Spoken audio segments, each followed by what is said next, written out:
அன்பின் பரம தகப்பனே, ஸ்தோத்திரம் ஐயா, ஸ்தோத்திரம் ஐயா. இந்த நல்ல நாளைக்கான கிருபை செய்தீரே, உமக்கே எல்லாம் துதி கன மகிமை உண்டாவதாக. கர்த்தாதி கர்த்தாவே, உமக்கே எல்லாம் துதி கன மகிமை உண்டாவதாக. காற்றையும் கடலையும் அதட்டுகிற தேவனே, உமக்கே எல்லாம் துதி கன மகிமை உண்டாவதாக. நல்ல மேய்ப்பனாக இருக்கிறவரே இயேசு கிறிஸ்துவே, உமக்கே எல்லாம் துதி கன மகிமை உண்டாவதாக. ஆமாப்பா, இந்த வசனத்தை வைத்து நாங்கள் ஜெபிக்கிறப்போம். எங்கள் ஒவ்வொருத்தரையும் ஆளுகை செய்யுமாறு தாழ்த்தி கேட்கிறோம். John 15th chapter 7th verse. If you abide in me and my words abide in you, you will ask what you desire and it shall be done for you. யோவான் 15ஆம் அதிகாரம் 7ஆம் வசனம். நீங்கள் என்னிலும் என் வார்த்தைகள் உங்களிலும் நிலைத்திருந்தால் நீங்கள் கேட்டுக்கொள்வது எதுவோ அது உங்களுக்கு செய்யப்படும். ஆமென். நன்றி இயேசுவே, இந்த வசனத்தை கொடுத்ததுக்காக ஸ்தோத்திரம்.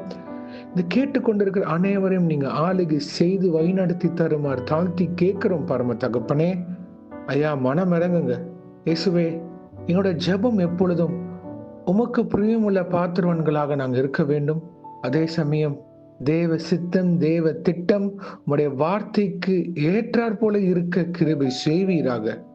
நீங்க எங்க இருதயத்தில் இருக்க வேண்டும் இயேசுவே. மற்றும் உங்களோட வார்த்தைகள் எங்களில் நிலைத்திருந்தால் அப்பொழுது நாங்க ஜெபத்துல எது கேட்கிறோமோ அது எங்களுக்கு செய்யப்படும். நீங்க தெளிவா சொல்றீங்க இயேசுவே. உங்க திட்டத்திற்கு சித்தத்திற்கு அர்ப்பணித்து ஒவ்வொரு நாளும் நாங்க வாழ்றப்போ, உடைய வார்த்தையின்படி நாங்கள் கீழ்ப்படிந்து நடக்கிறப்போ, ஜெபிக்கிறப்போ, பரிசுத்த ஆவியானவரே எங்கள் ஒவ்வொருத்தரையும் அதுக்கு ஏற்றாற்போல நீங்க பதில் தரப்போவதுக்காக ஸ்தோத்திரம் இயேசுவே. எங்கள் ஜெபம் உமக்கு பிரியமுள்ள ஜெபமாக இருக்க வேண்டும் ஐயா. நாங்க என்ன கேட்கிறோம் என்று தெளிந்த புத்தி உள்ள பாத்திரவான்களாக கேட்க கிருபை செய்யுங்க. வீண் பெருமைக்காகவோ மாம்சத்தின் கிரியைக்காகவோ அல்லது உலக மேன்மைக்காகவோ இல்லாமல் தேவ மகிமை எங்க வாழ்க்கையில் வெளிரங்கமாக சாட்சிகளாக நிற்க, பரலோக ராஜ்யத்திற்கு பாத்திரவன்களாக நிற்க எங்களை வழிநடத்தி ஆளுகை செய்யுங்க. இந்த ஜெபத்தில் இணைந்திருக்கிற ஒவ்வொருத்தரையும் நீங்க உருவாக்கி வணைந்து உம்முடைய சீஷர்களாக ஆளுகை செய்யுங்க இயேசுராஜாவே. உலகம் முழுவதும் அநேக காரியங்கள் நாங்கள் கேட்டுக்கொண்டு இருக்கிறோம் இயேசுவே. உங்க வருகை சமீபமாக இருக்கு.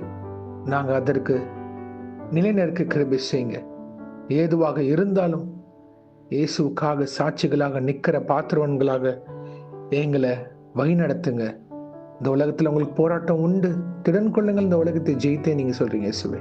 எங்க இந்திய தேசத்தை உங்க சித்தத்திற்கு நாங்க அர்ப்பணித்து உங்க பாதத்தண்டை வைக்கிறோம் ஐயா. நீங்களே பொறுப்பெடுத்து எங்க தேசத்தின் ஆளுகையை வழிநடத்தி தருவீராக. உங்களுடைய தேவ தூதர்களை பாதுகாத்து வழிநடத்துங்க. இங்கே தேசத்தின் எல்லைகள் முழுவதும் உங்க ஆளுகை இருப்பதாக. சமாதான சூழ்நிலைகள் காணப்பட கிருபை செய்யுங்க ஐயா. மனம் இறங்குங்க தேவனே. பாவியாக எங்கள் மேல் கிருபியாக இருந்து எங்க ஜெபத்தை கேட்டு மனம் இறங்குவீராக. எங்க சித்தம் இல்லை ஐயா, உங்க சித்தத்திற்கு நாங்கள் அர்ப்பணித்து கேட்கிறோம். நீங்களே பொறுப்படுத்த வழி நடத்துங்க.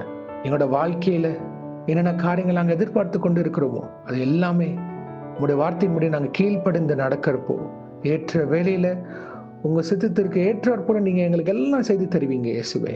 நன்றி அப்பா. நீங்க எங்களுக்கு கொடுத்த வாக்குத்தத்தங்கள் வீணா போகாது, அது ஒன்றும் வெறுமையாக திரும்பாது இயேசுவே.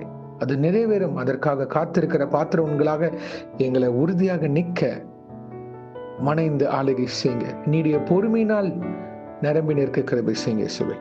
நன்றி அப்பா. சுகமே எங்கள் பலவீனங்களை தொட்டு விடுதலையாக்குங்க. சுகத்தை தாங்க, ஆரோக்கியத்தை தாங்க. தேவநாம மகிமைப்படுவதா. இன்றைக்கு யார் யார் என்னென்ன காரியங்களாக போகிறார்களோ அவங்கள பாதுகாத்து பொறுப்பெடுத்து வழி நடத்துங்க. இரத்த கோட்டைக்குள் மூடி மறைத்து ஆளுகை செய்யுங்க. இயேசுவின் நாமத்தினால் எங்கள் தலையிலே தாழ்த்தி ஜெபிக்கிறோம் பிதாவே. ஆமேன், ஆமேன், ஆமேன். God bless you, my brothers and sisters. கர்த்தர் உங்களை ஆசீர்வதிப்பாராக. ஆமேன்.